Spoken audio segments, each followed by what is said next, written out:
What does it mean to be a good Christian? Ooh, this one is going to be a juicy one. I was actually a little bit nervous to record it, as I am with all ones that are going to be provocative and poke some bears. And this episode is either going to completely piss you off and you can decide I'm a complete moron void of any center, or you're going to feel completely seen and heard and have endless conversations in your circles about it. And I'm wondering, have you noticed some of these cultural shifts out in the world, like the oversized crosses you see that I am wearing? If you're watching this on YouTube, I'm wearing this big old cross that I've had for a long time. I love it. But you notice that it's almost like a signal, right? The oversized crosses or that long hair is really, really back in a big way. And in fact, did you know that Melania Trump is the first lady ever to have a hair longer than her shoulders? And so, of course, that is going to set off some trends there as well. And there are groups that are forming, around shared identities that may seem a little hypocritical.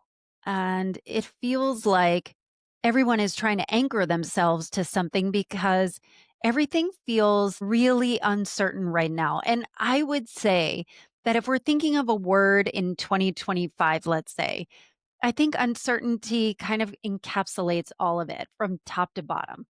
So, but at the same time, there is a bigger shift that is getting louder and louder.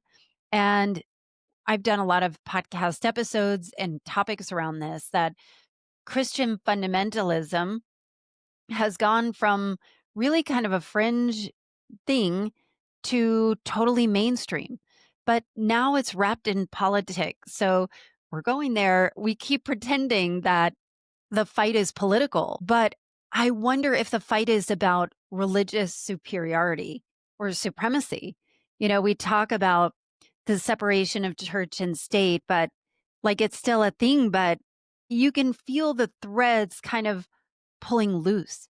And now it's all blending together: belief, identity, power, fear, and whatever people think will keep them on the right side of the moment. So this is going to be a deep one, right? And I'm going to share some personal stories, and also you're going to start to notice things like, wow, yeah, I have seen that. And meanwhile, most Americans are building their own version of faith from scraps, like a cafeteria Christian. Have you ever heard that term? I would say that I am a cafeteria Christian, or maybe you're astrology curious, or trusting instincts over anything institutionalized. People are kind of remixing spirituality. At the same time, fundamentalism is hard launching its own worldview through legislation, through school boards and TikTok pastors. There's so much that is happening right now that seemingly is permanent, and things that we thought were permanent are being undone right now too. And, are we headed towards a state of religious dystopia?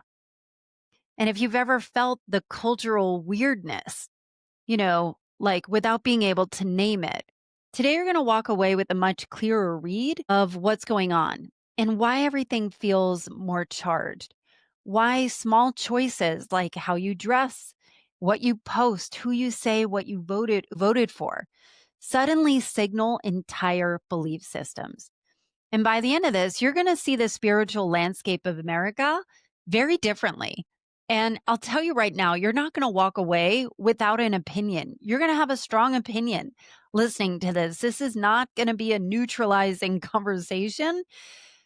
And, I think it's important to kind of stir and have critical thought around some of the belief systems that we either haven't been indoctrinated to believe in. And if you don't think that, I think if you feel like you are immune to being indoctrinated, I'm sorry, but that is wrong. We all are. We all are. We all are subjugated, subject to having our belief systems shaped and molded. And the reason why is because we are connected.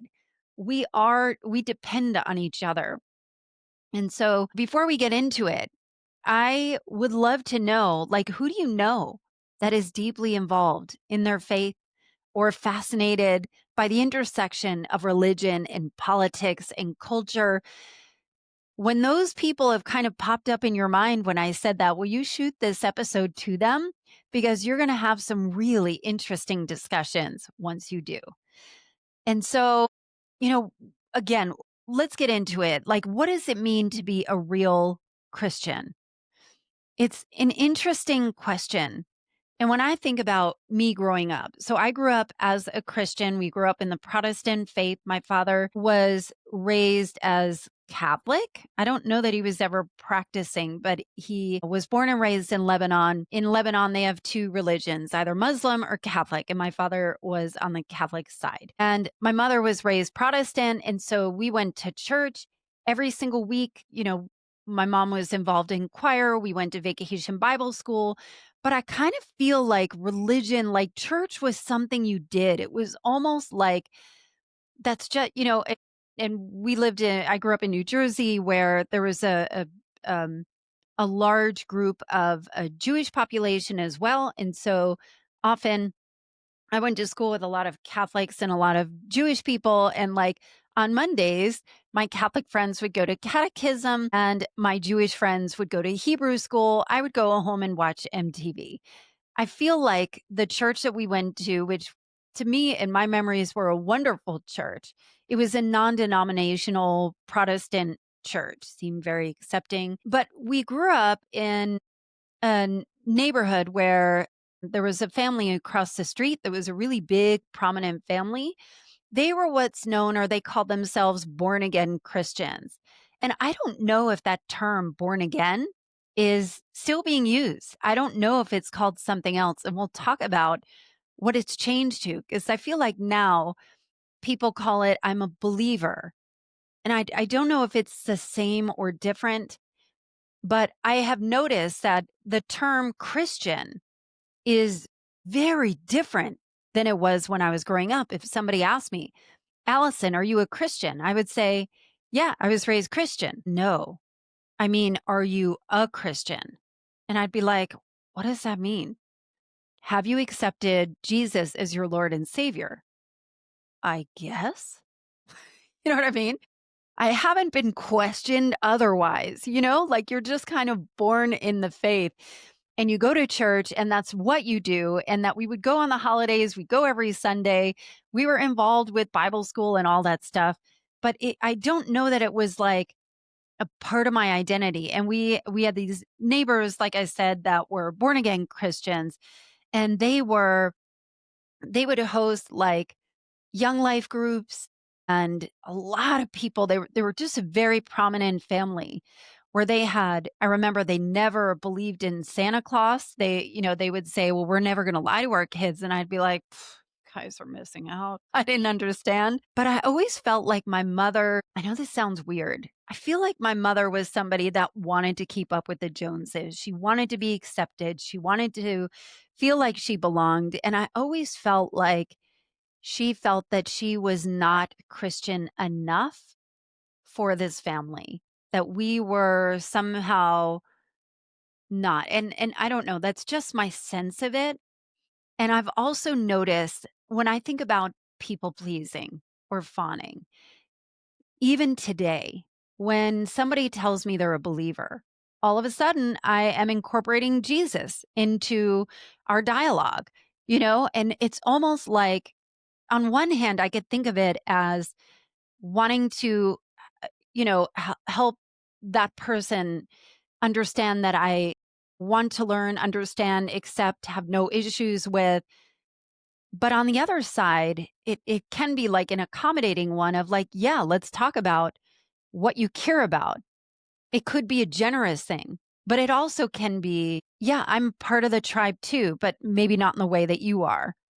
And it almost feels like go along to get along. And so, sometimes I would question myself of like, why am I talking? I don't normally talk about Jesus in every conversation like somebody else who is considered a believer might. Do I believe in God? I sure do. And I believe I have a personal relationship with God. But I've been very, very, very, very disappointed with what I have noticed, what I've experienced, and even just I would consider myself a God and spiritual faith seeker. So, at one point I would say I'm like faith curious, and I really am. But I would say I am a faith seeker. Like I am seeking a relationship with God. I am seeking understanding. And I can talk to you about what that looked like for me. And when I think about my mom, who has always been raised in church, she always went to church as a child and as an adult. And it was important for her that we, are her kids, her six kids, believed in God and had a moral center, like for her, it was kind of morality, faith, Jesus, going to church was almost, I don't know if it was checking the box, but it was just part of what you do to be part of a good society. It was a good moral compass. It was a good structure and framework to help you through life. Um, and when my mother died a few years ago, I was actually really sad that when she was dying, when she would be in and out of the hospital, she died of lung cancer in 2021, and she was diagnosed in late 2020 with terminal cancer. She had struggled with breathing issues and chronic breathing issues for, over a decade. And we knew it was terminal. We didn't know how much time, but she was in and out of hospitals. And people would ask her, "Judith, would you like a chaplain to come in?" And she'd say, "Sure." you know? But it wasn't something she was seeking. And I always wondered, was she never talked about like seeing her mom and dad again and her brothers and sister who had passed on. She never talked about that ever. And it made me sad. And when she was dying, she said she did not want a pastor or a minister at anything to do with the funeral. She didn't want a church funeral. She wanted a celebration of life. And she passed in the most beautiful, beautiful way, even though her last 6 months were painful. They were probably the most beautiful she had ever experienced because for the first time, she allowed herself to feel love. But I found it really sad because I want to believe in God and a higher power. And I hate that she left this earth. And I don't really know, I can't speak for her, but she didn't opt in for any kind of institutionalized. And maybe she did believe in God. She just never talked about it. And I hate that that went away for her. You know, like, is her faith waning? And so the reason why I share that is because I want to give you a little bit of context of where am I coming from. I'm not coming from a place of so much judgment, although there probably will be a shitload of judgment because I can't help but report what I see and observe some of the things that I've experienced. And from that, it is my own perspective that over the years, I've had a lot of people tell me, and people that I either love and respect, which has a lot more weight than somebody that I don't really love and respect, or somebody that is like a straight up conversion Bible beater type of person where, it's not going to go anywhere with me, which we're going to talk and we're going to break that down as well in our conversation today. But I have had so much experience where I remember there was, oh, and well, I hope this is not going to be all over the place. Maybe hang with me. I promise you, I have some really, really good points that we're going to get through. I have had people recently when I talk about struggles. I'm like an open book. I have a podcast, it's public. I have a weekly blog that if you want to get on it, AllisonHair.com email, where I send out a weekly email, which is super personal, kind of one-on-one, short, observational, usually irreverent and snarky as well, with some fun surprises in each one as well. But I am public about a lot and public about just reinvention. This podcast is called Reinvention Room. And I love the intersection of becoming, of shedding what no longer fits. And as I would struggle or share about my struggle, people would say, Allison, you know what has really helped me? Jesus. Jesus has helped me. Okay. Tell me more. Just having faith in something higher than you, somebody that loves you unconditionally. Okay. And so to me, it feels like a quest to find Jesus and find God and hear God and release the reins and trust and surrender. And I've met people that are incredible. I'm going to say it like they seem like incredible Christians, like they're devout, they're loving, they live the word, but I don't find them in judgment or trying to convert me, you know? And I love and honor and respect those people. And there was a time, it was probably 2 years ago, where I really was struggling, where I'm like, I've been to so many churches, so many pastors where it just didn't fit. Where I love the messages. We actually technically belong to a Catholic church. And the reason why we belong to it is because they married us in the Catholic Church. My husband is Catholic. It was really important for his parents, who were devout Catholics, to marry in a Catholic church. And we're like, sure, we'll do the pre-Cana and all of this stuff. And we became members of this church. And the reason why we did, because this particular church is very, very open to the gay community, to the queer community. They would participate in the Pride Parade and really were open about feeding the homeless and having people integrate into the congregation. It wasn't like, like here's what you do. Like they were talking the talk and living the walk, right? What is it? Walking the talk? Yes. They were walking the talk. And I really, really appreciated that.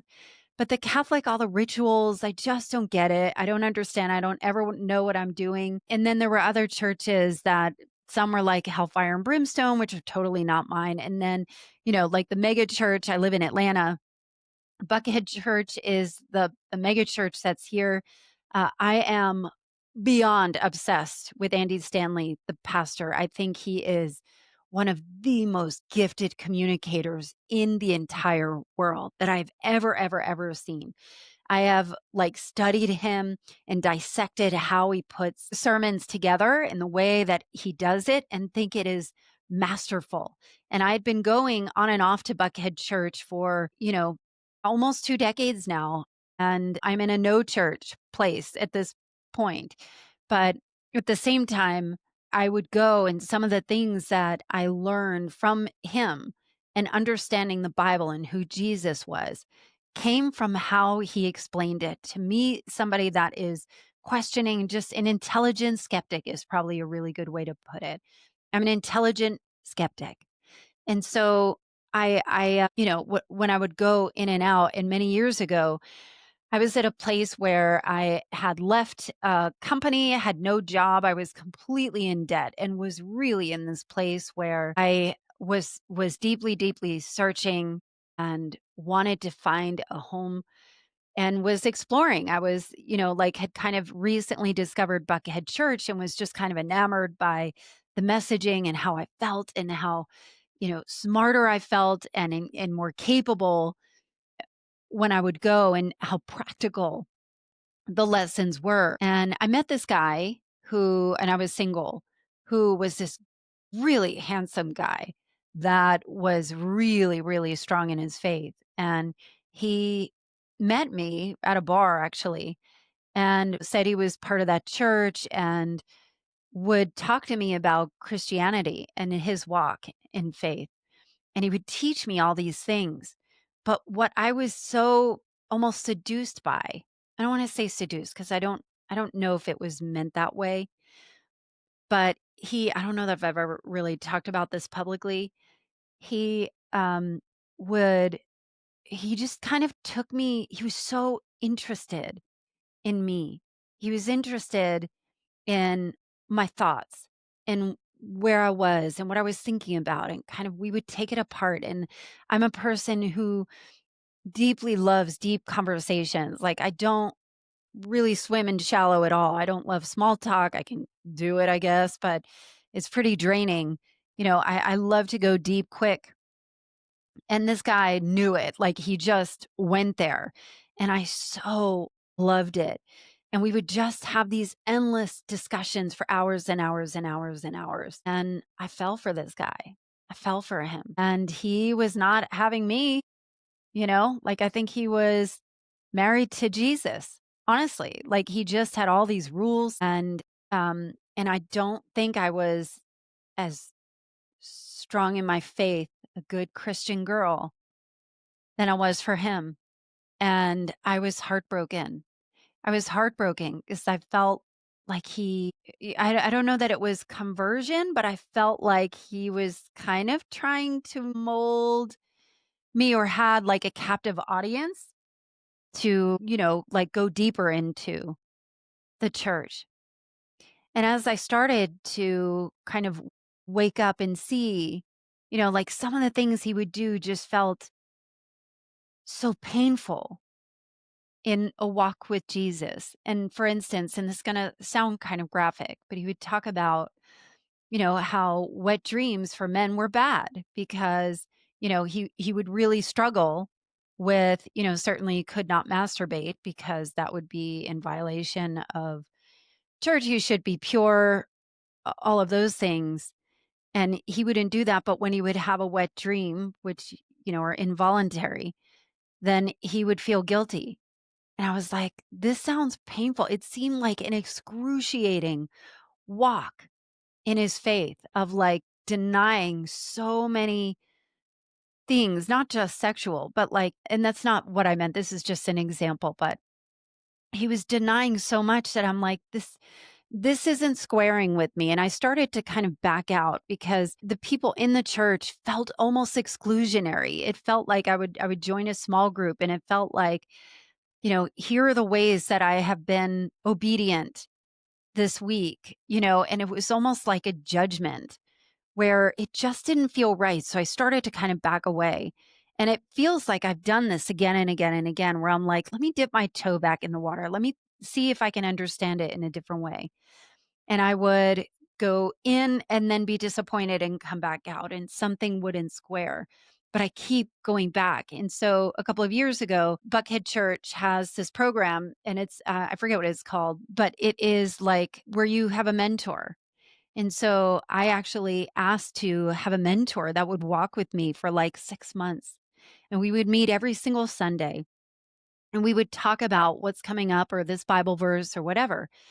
And this woman was so amazing. Like, we had the deepest and most amazing conversations. And she was so lovely. Like, to me, she felt like such an amazing Christian because she wasn't trying to convert me. And maybe that is like the safety piece. She was just asking questions and not leading me, but like having meaningful discussions where I felt really heard and seen and loved anyway. It didn't feel like, well, you should have done it this way, or maybe we can look at it this way. It was just this meaningful, curious discussion where I love the concept of God being a mystery. And I would question with her that she was somebody that was always brought up in faith, and never once had she ever questioned, is this true? And I love the concept of being so sure and being so absolute with your belief in God. I wish I could feel that way. And then I see the other side of, like, the mystery of asking questions, being able to ask questions. So it's a little bit of historical context for me of where I am. You know, let's go back to, like, what are you seeing out there? And I think, like, signals keep signaling. So let's talk about obvious things. And this is not religion, but this is going to be kind of a intersection of politics, religion, cultural changes. And there are obvious things like wearing a MAGA hat, like it's real clear. A Cybertruck feels like a giant tin can, ugly ass, oversized MAGA hat on wheels, and then like the coexist bumper stickers means something else, having a pride flag or obviously a pantsuit nation t-shirt. I have a t-shirt that says feminist, and I bought it because it goes with this suit. I have this beautiful pink suit and it looks fantastic underneath it, like the look of just a graphic tee with a suit over it where it, I don't know, I just think it's a cool look. And this feminist shirt, I've always worn it and never thought twice about it. I'm not trying to make a political statement. It just is. But now I don't know that I could wear it in mixed company. And so I went to a conference recently where I'm like, they were taking pictures and whatever. And I purposely did not pack the best thing that works with this particular suit, that feminist shirt, because I didn't want to make a political statement because I knew there would be people that have different political views than me and I wasn't trying to stir up anything and I really love and deeply respect these people. I'm not trying to be an asshole. And so like the feminist shirt feels a little dangerous now. And I'm sure there are things like the signals that you have, like the oversized crosses. So you'll see it, the oversized crosses on Erica Kirk. You'll see it on Caroline Levitt, the press secretary. And I think Megyn Kelly, like I have got one on right now. And I don't know, like, yeah, I'll wear it. But I feel like if I wore it in mixed company, it would be a signal. Like I believe one way or the other, right? It feels, depending on what side you are, safe or unsafe. And that I think is what is weird, right? And there's the long trad wife hair. There was an article that came out recently in the New York Times about long hair. And what they're saying that it's signaling is so two things. So on the practical side, many years ago, as people would get older, women would get older, they would cut their hair shorter and shorter because theoretically it would be easier to manage. Your hair as it gets older gets a little more brittle, is harder to manage as it gets gray, it gets wiry and it loses its texture or becomes more textured, I should say, and wiry. And so people would just cut it. Now we have better styling products. So, you're able to have longer hair. There's extensions. But there's also a conservative movement where you see people like Melania Trump and people that have really long, Erica Kirk, really, really long hair. And it signals almost like the trad wife movement of a sign of femininity.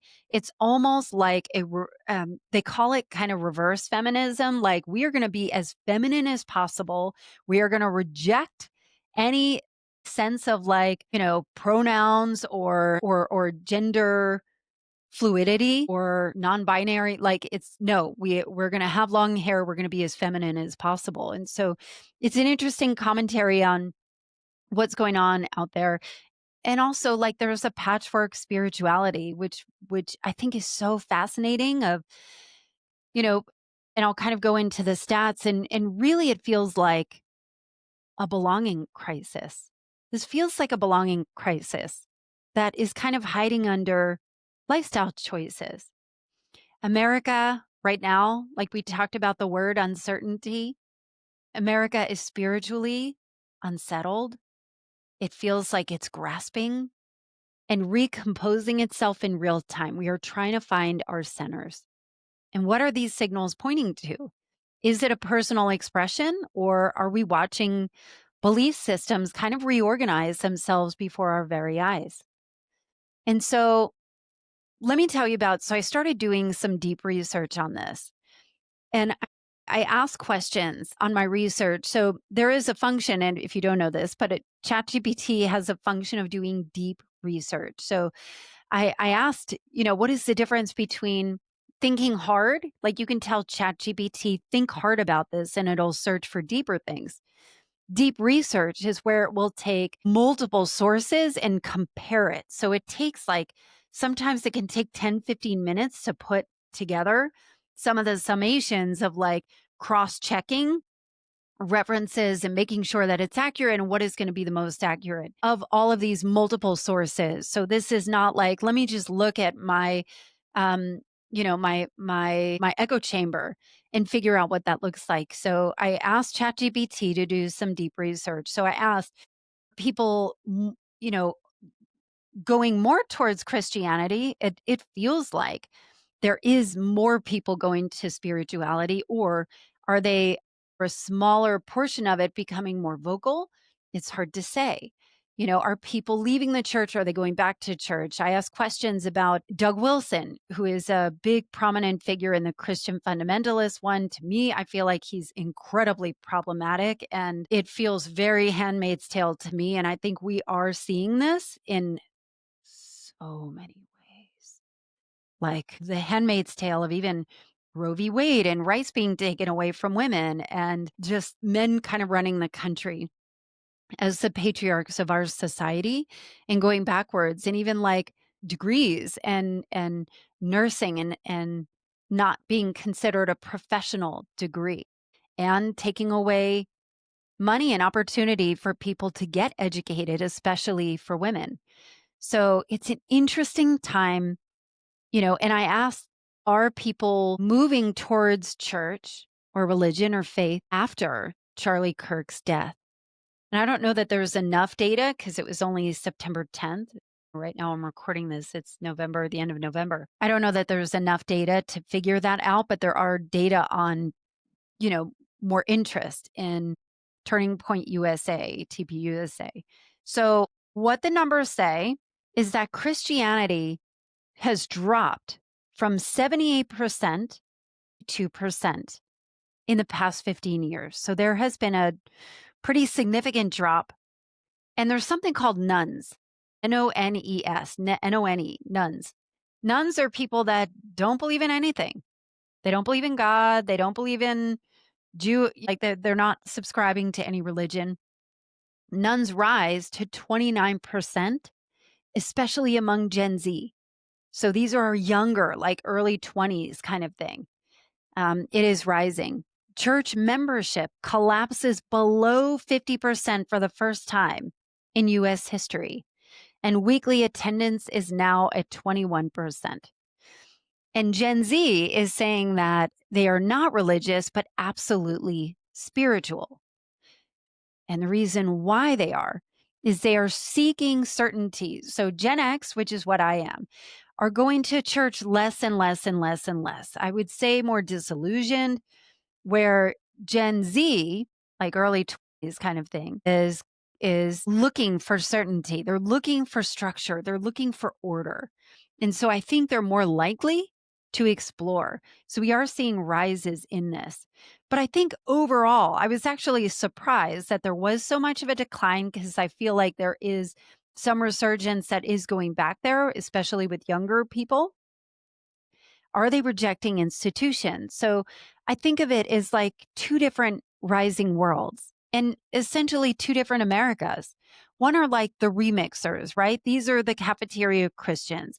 These are like people that are looking at astrology and manifestation as like modern coping systems. And I know for me, I have struggled in the past with certain things. And I remember a specific time where I was struggling with body dysmorphia and disordered eating and orthorexia, pretty hardcore. And I went to everything I could to help me. And, when I was going kind of it feels like a downward spiral, but I was going through that.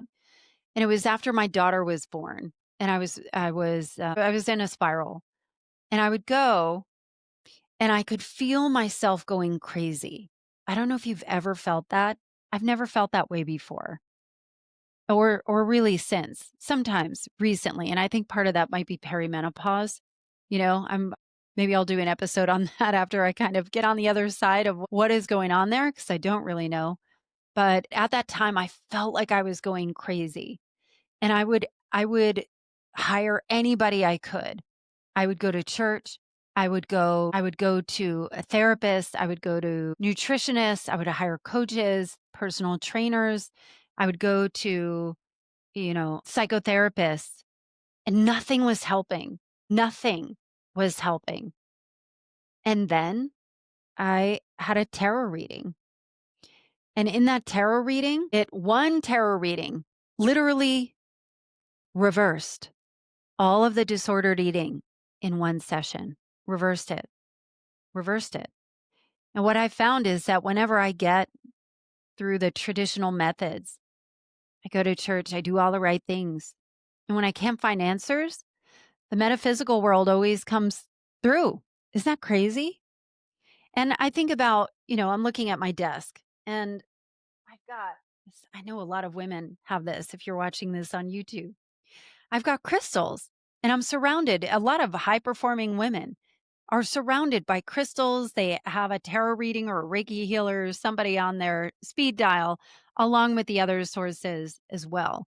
Does it work? I don't know, but it sure makes me feel good. And so that astrology and manifestation, people really, really look into that. Now we see that there is increasing in popularity is human design, which is like a cross section of astrology and science, and a remarkably accurate prediction of like a personality test.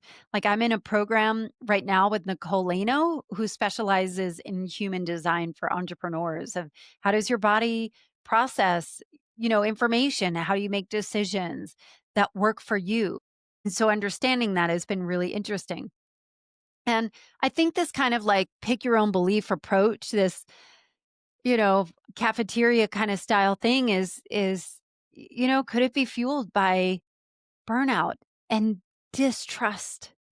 So much distrust and the desire for autonomy. And I think about me and probably you are most likely a high performing woman,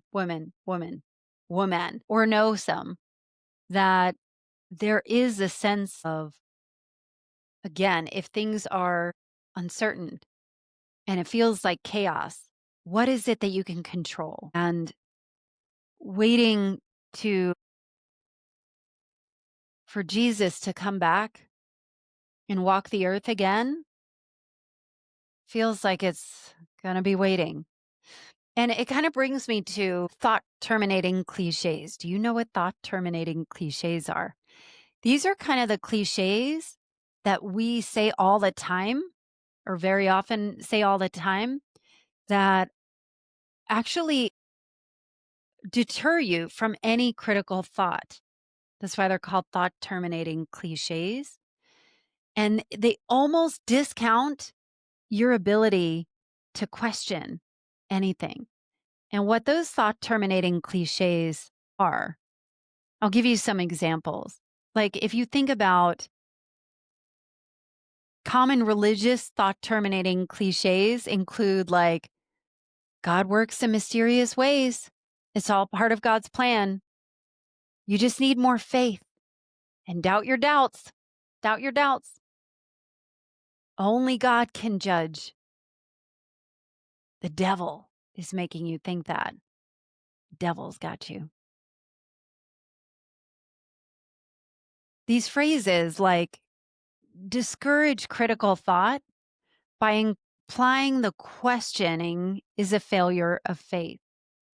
And this, I think, can be dangerous because I would imagine that if God is a God of mystery, and, I don't know how many people have unwavering faith and belief, and understanding why do we suffer in this world?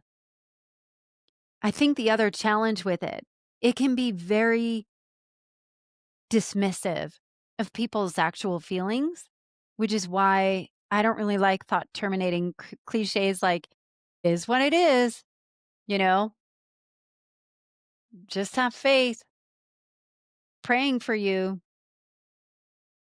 God will provide. Everything happens for a reason. Everything happens for a reason. And it is what it is are probably the biggest thought terminating cliches that drive me nuts. Maybe there is some truth to some of it, but I don't know, it just feels like it's not good for, like, discourse or hearing each other. It feels like shutting down actual human emotions that if they had the opportunity to kind of cycle out, then you could at least process it instead of holding it all in. The spiritual identity piece of this feels like it's not really on terra firma right now. And so those are like the remixers. And then you have the revivalists. And these are people where fundamentalism becomes mainstream and not fringe. And I think that part of like essentially absolving, not absolving, of removing the separation of church and state, which is kind of in our constitution, but saying this should be a Christian nation. Like, we're going to put Bibles, we're going to say the Pledge of Allegiance in schools. We're going to shove this down whoever's throat because there will not be any imbalance of it. You know, the giant crosses, purity aesthetics, the trad wife resurgence. I did a whole episode on trad wives. It is one of my favorite and one of the top downloaded episodes as well. Where the trad wife, you're wondering, what the hell is a trad wife? It stands for traditional wife. And so it is the concept of women opting out of the workforce to purposely go home and be in service to your husband and to your kids, and what that can present like. And there's a whole world of it on social media. If you look up Ballerina Farm is a great one to follow, where you're like making everything from scratch and your kids say, I'm hungry for s'mores, and you're like, all right, let's make the marshmallows from scratch and the graham crackers, and it takes a couple of days to have your s'mores. But you're doing it all from scratch. You're raising your kids at home, you're homeschooling your kids. Again, this is like generally speaking, there is a concept of that where essentially you're kind of opting out of society other than your church. There's usually a religious element to it to kind of go back and like hole up. But husband goes out and works, mom, and what their argument for a trad wife is, I've got the education. Charlie Kirk has said, I think women should go get their MRS degree, and not work. And unfortunately, now his wife is working and running a company, which I have my own thoughts on. Erica Kirk is somebody that um, I'm puzzled by that. I actually think she's being terribly manipulated right now for political purposes, because I imagine, I don't care that she's wearing leather pants or makeup. Who cares, That part doesn't, I don't know that she's being performative. I don't know. And I know that's been the critique, but I wonder with Erica Kirk of immediately being thrust into this role of being the CEO of Turning Point USA. I can't imagine that if your husband died a month ago, 2 months ago, that you have any opportunity to be of sound mind, to make any decisions or know how you feel. People cope in different ways. So I may be a little bit of an Erica Kirk sympathizer when it comes to the state that she's in right now. And I feel like the political party and the Republican political party and JD Vance, and I literally would not be surprised if Erica Kirk gets married to JD Vance, that he leaves his wife. And I really would not be surprised at all. And I think there might be something there. But I also know that I don't think there's any way anybody could be in their right mind to make any kind of big decisions at all. And maybe she's fueled by the Spirit of God and her, husband, all of that. But there's just no way that she isn't being manipulated. It's just crazy what's going on. I also think, when you think about the revivalists, I have questions over Satan, belief in demons and Satan and spiritual warfare. Well, maybe there are some denominations that kind of believe in this more, but they're showing the statistics believe that more and more people don't really believe in Satan. They don't believe in the enemy. They don't believe in the spiritual warfare. It is like completely plummeted. And for me, I don't even know. I don't know that I feel completely turned off. It's actually a trigger for me when people talk about the enemy is out to get you. And even just that spiritual warfare that they're all trying to get you. And there is like a fear mongering that happens where it feels almost like an abusive boyfriend, you know? Like a narcissistic abusive boyfriend that is telling you the spirit, they're all out to get you. They're all out to get you. You better straighten up. It's the demons. It's the Satan. And that is very high in conservative groups. I even think there's something called emotional, no, positive intelligence, PI. It's like this concept of a way of thinking. I don't know if it's emotional intelligence, but it's called positive intelligence. It's like a kind of a way of doing life. There's like a whole curriculum around it. There was a guy, I forget his name, who runs it, and a lot of people can get certified in it. I went through the program, but I was actually completely repelled by it because they would talk about they would call it the saboteurs. And that is like when, in your thinking, and you might call it stinking thinking, but like when you have critical thoughts, they would label it as the saboteurs, meaning they're trying to get in, but you are bright light and it almost is like, I think it's kind of shutting off parts of yourself that are really real. And so I think about toxic positivity of all of that. But I also feel like emotions that we consider negative, anger, rage, sadness, discomfort, we have a really tough time with it and we label it wrong and bad and it shouldn't be here.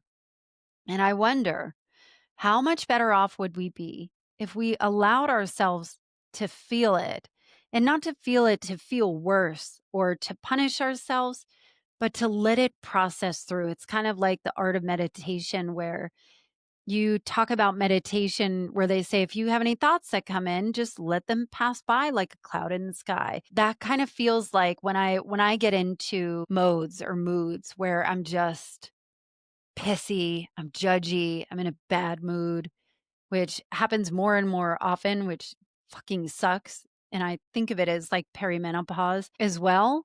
But I don't love it.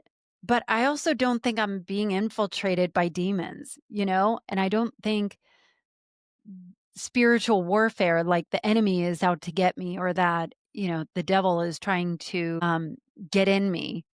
And I say this outside of mental health, of like things that are diagnosed on the DSM. I am not qualified to talk about that. I'm just saying, for people who are not diagnosed with schizophrenia or something that where that may appear like that. I'm not trying to take away from that, but I don't get it. I don't get the spiritual warfare and feel really triggered when people talk about the enemy is coming to get you. The enemy that is, because I feel like what if we had more control? What if we could embrace all those parts? It's like if you're familiar with internal family systems, they refer to the parts of your life and the parts of what you do and the moments in your life as parts. And so there's a book called No Bad Parts. And what if that was true? Like if you're visiting the anxious version of yourself or the sad version of yourself or the rage version of yourself, but not in a place of judgment or just let me just wallpaper over it and deny the demons kind of thing. So I don't know.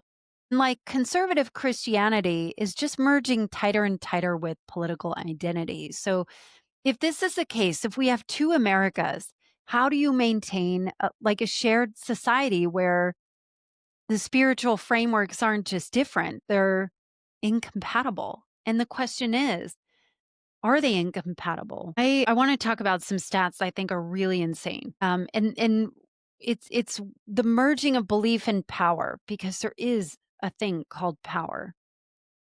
Obviously, the separation of church and state are fraying.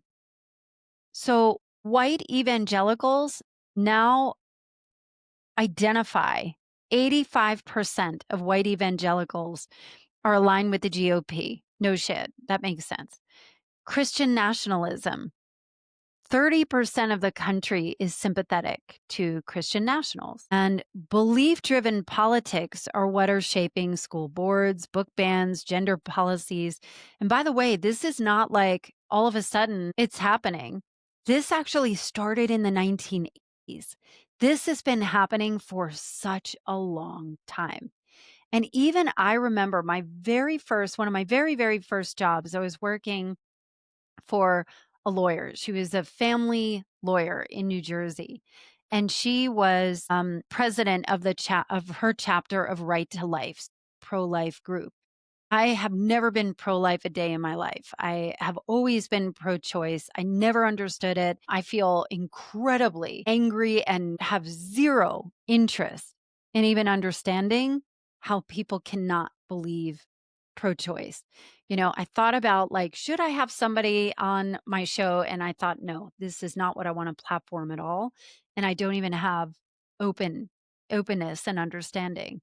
But I remember I was like a secretary for this lawyer, and I would do a lot of like making photocopies and helping her with, like documents and stuff around pro life. And, back then I didn't know anything. I just thought it was some fringe thing.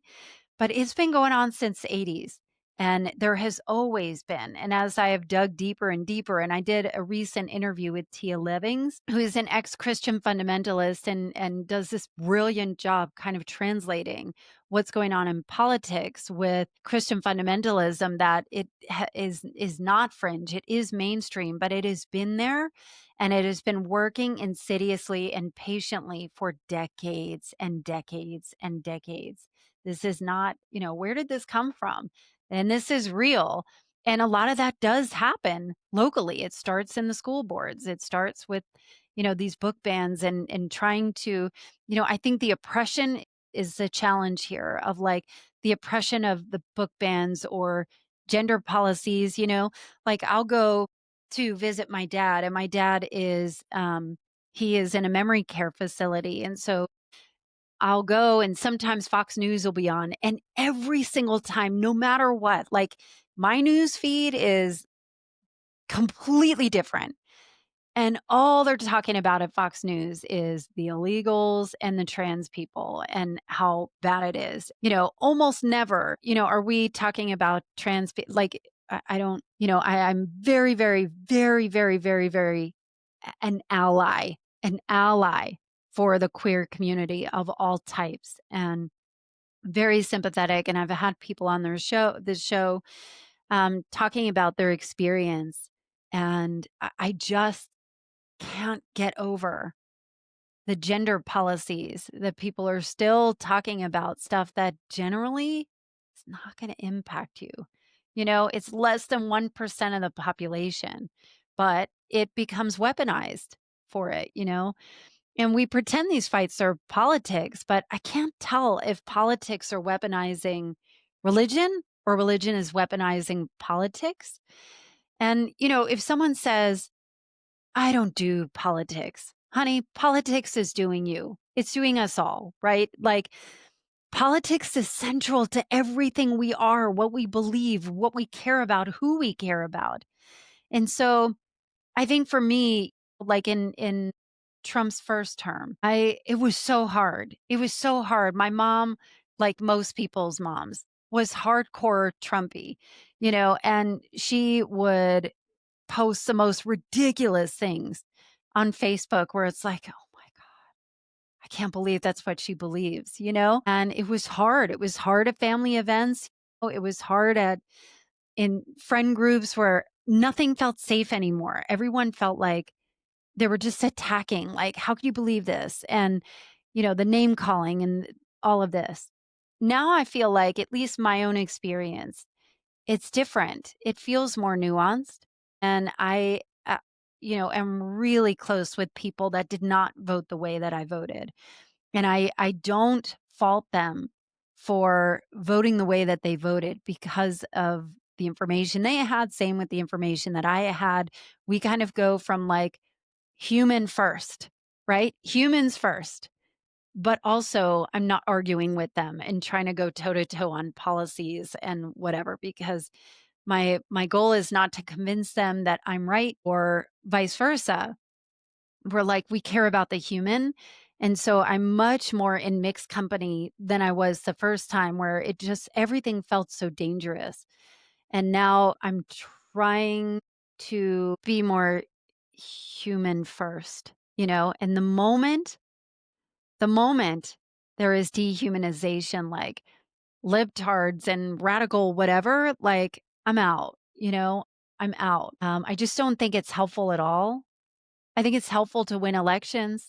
I think it's helpful to get people riled up, but I don't think it's helpful in terms of interpersonal people that I really care about and really love and respect. And again, we're all biased. Do I know if all the information that I get is accurate? Who the fuck knows? I don't know. I try the best that I can, and there are sources that I trust, just like you might be listening. And it's crazy. You and I can believe the same exact things and have a totally different algorithm and feed as well, which is what makes this so interesting. So I think we need to be kinder and more forgiving on people that may believe differently, unless you're dehumanizing, unless you are lumping people in groups that you are, saying are dumbasses or sheeple and blindly following, because I don't think that's the case at all. I think we are looking for a center. We're looking for a moral center and a truth. We're looking for certainty, when the way the administration and Trump has designed this is to divide us. It is through chaos, and that is how Trump thrives. I don't know how well it's going to end for him at this moment. Who knows? But he's like a fucking cockroach. He just keeps coming back again and again and again. I don't know how he gets away with what he gets away with. And I just, it's disheartening. It is disheartening. And when you think about, and I will trash Trump all day long, but I'm not trashing groups of people, I think Trump is a complete and total piece of fucking shit. And man, I never, uh, anyway, I think people want more belonging than more than they want belief in some cases. And so I've done a couple episodes. I've done two particular previous episodes. I can link them in the show notes. One of them is on how minds change with David McRaney, who is a science journalist and wrote a whole book on why people's minds change or not, and the belief in identities. And another one I did with Dr. Jay Van Bavel regarding on social identities, which is so fascinating. And really what the research tells us is that people are far more likely to opt uh, for actual death than they are on social death. And, like we saw that with kind of the anti-vax movement. There were a lot of people that literally died of COVID and were asked, if had you have known, would you have gotten the vaccine? They're like, fuck no, hell no, nope, nope, they're not giving me the jab. So it's interesting about the social identity and the belonging, and people anchor to groups. And I think that is why cults, if you are new to me, I am somebody that freaking loves talking about cults all day long. I could talk about it forever. And because I think it is the intersection of what makes us human, on belonging, on of wanting to feel seen and heard and feeling like we matter and acknowledged, and fear. So there has been a rise in cults. There's been a rise in, and again, like everyday cults, like that could look like Soul Cycle can be culty, or Pentagon. What am I thinking? Peloton, not Pentagon. Duh. Trader Joe's can be one as well. And so the social belonging is kind of replacing a spiritual conviction. in a lot of ways of, that I think is why Joe Rogan kind of taking, he's still the number one podcaster in the world and, heavily skews more towards male and especially disgruntled males. But he has been kind of flip-flopping a little bit of like, he voted for Trump and advocated for him, and now he's like, "Wait, this is kind of bullshit with the immigration stuff that you're literally separating families." And again, it is that because Joe Rogan is somebody that is very trusted in certain circles, not all circles, but in a lot of circles that matter when it comes to population. When it comes from him, you're far more likely to listen to it than somebody that didn't vote that the way you did and is trying to convince you otherwise. And so when you think about leadership and patriarchal society and what does it mean when somebody says, this is what I believe in, your trusted sources. If everyone has a mic, how do you know who to trust?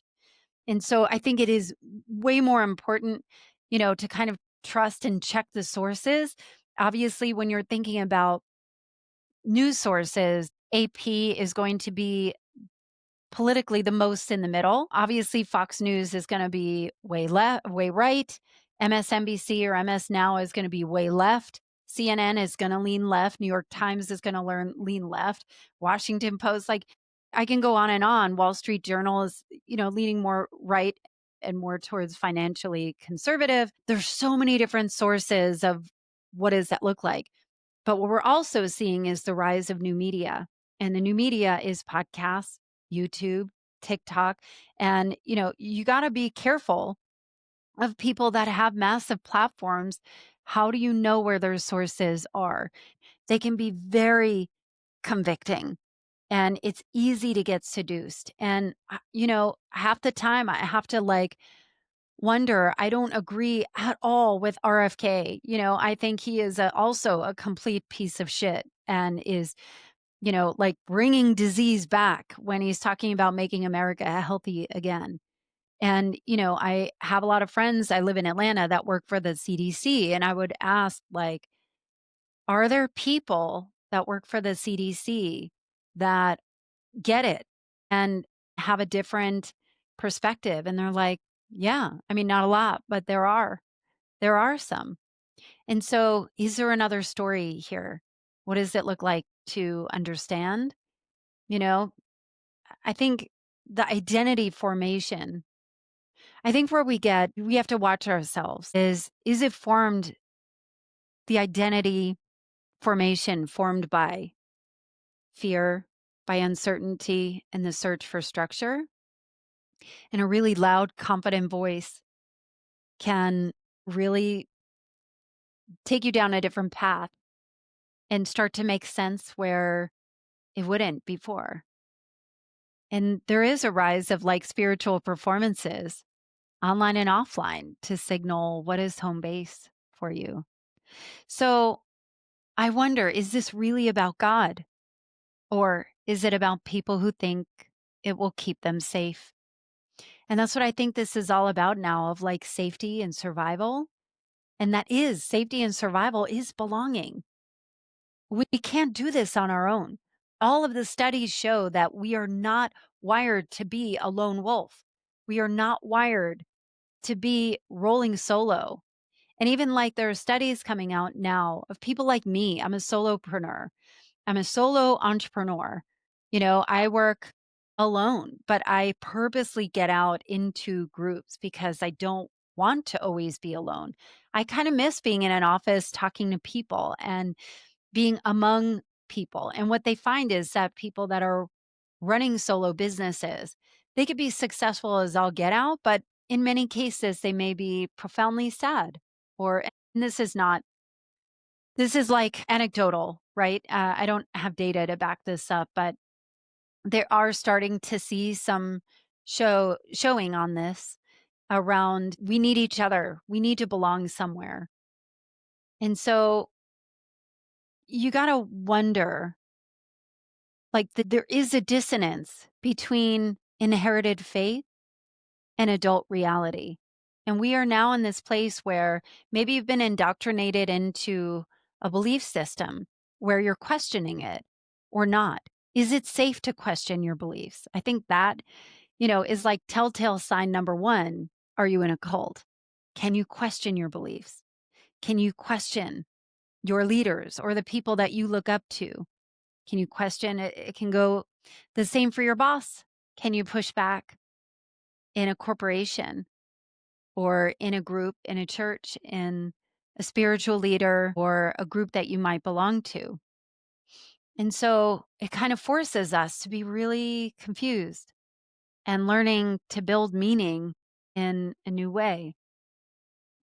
And I think we're in this place where these structures and these patterns are being torn down and rebuilt in front of our very eyes. Is it the right way? I don't know, but I feel like that uncertainty,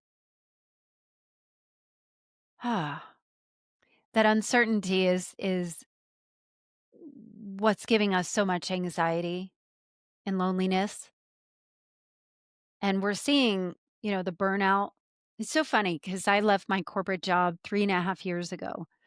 And when I left and I started a business pretty shortly after I left of wanting to help women like me, mom, working professional mothers avoid burnout, reconnect with themselves.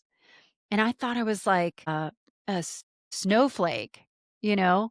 I thought I was really unique of like, man, it's so hard for me. And now you look around, everybody is fucking burned out. Everybody's tired. Everything's so expensive. Travel is hard. It's more costly. The political chaos, your job certainty. It's hard. More people are laid off. This doesn't feel like a better America. It doesn't feel like a safer. Nobody knows who to trust. So it's more important to find the communities that do feel safe or start your own or rebuild. And part of that is why I have this podcast, is that this podcast is not a political podcast, believe it or not. But it started out a political, born of frustration of the political climate and division, and knowing that I wanted to have a place where I could open the door to truth. And what does it look like to have meaningful conversations that move the ball forward, that look at things potentially a new way, and find insights that could help people feel empowered to reinvent themselves, and reinvent the culture. And so I came up with a tagline even for this podcast, which, believe it or not, has been such a tremendous effort to find the right one. But it is like a smart, irreverent look at how culture shapes us and how we shape it right back through the lens of personal reinvention. And that really is what it is of what I do and why I'm a podcast strategist. And so this is what I do. I help people find their voice and create podcasts built around their thought leadership that is aligned with their brand. Often it is personal brands like coaches, consultants, speakers, authors are kind of my sweet spot of like, how do you integrate all of that? So if you're interested, you can schedule a free call with me. A shameless plug, AllisonHair.com/free call. And we can talk about yours. But I wanted to kind of wrap this up in a little bow. And I wonder if this dystopia, are we in a religious dystopia? It can be the moment before collapse. And is that collapse necessary for a breakthrough and rebuild? Is it inevitable? I don't really know the answers to it, but I'd be so curious what your thoughts of what you see out there, and to be able to see the signs around you in fashion, in language, in friend groups. And it's even like the language, and again, I'll use this because I know this, is like, Fox News will call immigrants illegals, illegal aliens. Well, we'll call them immigrants. And, like the weaponization of words are really powerful. The radical left, the radical anything. It's just, it's tough. It's tough because that wins elections. It wins people's minds. It, the nicknames, there is a power to the nicknames, but that has been Trump's weaponization as the nicknames because it makes it really easy, Sleepy Joe or Crooked Hillary or what did he call Marco Rubio? Little Marco or something. All of those things or Crooked Cruz or whatever. All of those things make it really easy to compartmentalize and stereotype somebody and also assign a value of good or bad. What does it look like? And if it's bad, I just think we're in a dangerous moment right now where we truly need each other. We truly need, if it's faith, I think back to my own journey. I am so, I'm on this relentless path to understand. Again, I told you, I believe in God. I believe in having a personal relationship with God. I believe God is watching me and caring for me. And I don't know all the details. I don't know, like, do I believe in heaven? Yeah, I do. I sure hope so. Do I believe in hell? I don't know. I don't really, you know? Is it sound? Do I know if I'm right or not? I have no fucking clue. I really don't. And I even remember when my mother-in-law died. And my husband is somebody that was, raised Catholic, but not really practicing. He's kind of more of like God and prayer doesn't really occur to him. I would say he's kind of a science guy, but he's not like, I don't believe in God. That's not it at all. But if shit goes wrong, he's not on his knees praying. Like he's just trying to figure it out. And I remember leaning over at the funeral of my mother in law and asking him, Chris, do you believe that your mother is with your brother who also passed away and sister who also passed away before? He's like, man, I sure hope so. And I wish again that we absolutely knew. And maybe it's, I don't know, like, is it the obedience aspect of like believing, faith is believing when the evidence is not there? I don't know. I'm searching for it. But man, I've been disappointed. I've been disappointed by hypocritical people calling themselves Christians and judging. I remember I was on a sales call and I was working for a company. And this person is somebody that took this call because the founders of this company are very faith forward. Faith forward, meaning it wasn't necessarily a faith based company, but they were like very open about their love for Jesus and being believers. And so they would attract a lot of people that were also believers. Doing that kind of work and experiencing that, obviously there is going to be a spectrum of where somebody falls. And there was this older guy that got on a call with me and he was real cagey at first. And he's like, hey, like before anything was happening, and he's squirming in his seat and kind of a jerk. And, like he did an application. And his application was that he was building a personal brand and he wanted to bring men back to Jesus. He wanted to bring men back to the word of God and spiritual center. Okay, fine. And he was real cagey with me. And he said, hey, I need to ask you something before we get started. I was like, sure, what is this? He's like, do you get commission? And I was like, excuse me? He's like, if I sign up, do you get a commission? And I was like, yeah, but why does that matter? And he's like, I thought so. And I was like, well, what is it that you need? What's going on? And he said, I almost canceled this call with you. It's like, okay, why? And he said, because I saw your picture and you look really professional now, but I saw your picture and you were wearing something I didn't think was very professional. And I was wearing like a sequined top, like a camisole. Maybe my shoulders were showing. It was like a headshot. And he's like, I thought that the owners of this company were believers, were faith based, were good Christians. And then I see you as a honeypot, which, hey, I was like, hell yeah, still got it. Honeypot.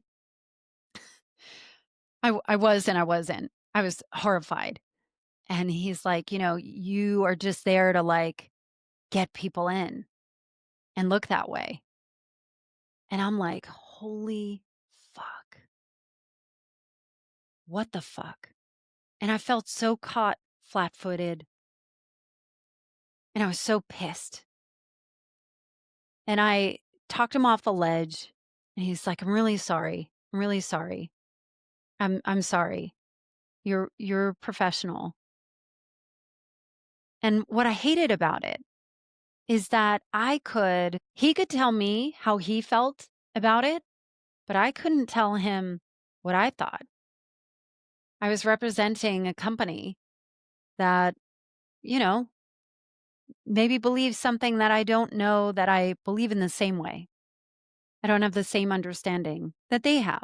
And I respect and love and honor the people, like there was no judgment at all. But you'd reach some people, and I was so pissed. I was so pissed. And of course, he had $0 to invest in anything with his money, with his business anyway. And never ended up doing it. And there would be like automated messages that would go out, and he would respond back to those automated messages that were from me. And he would say, can you please make sure I love these messages. I love everything that you're doing. I don't want to talk to Allison,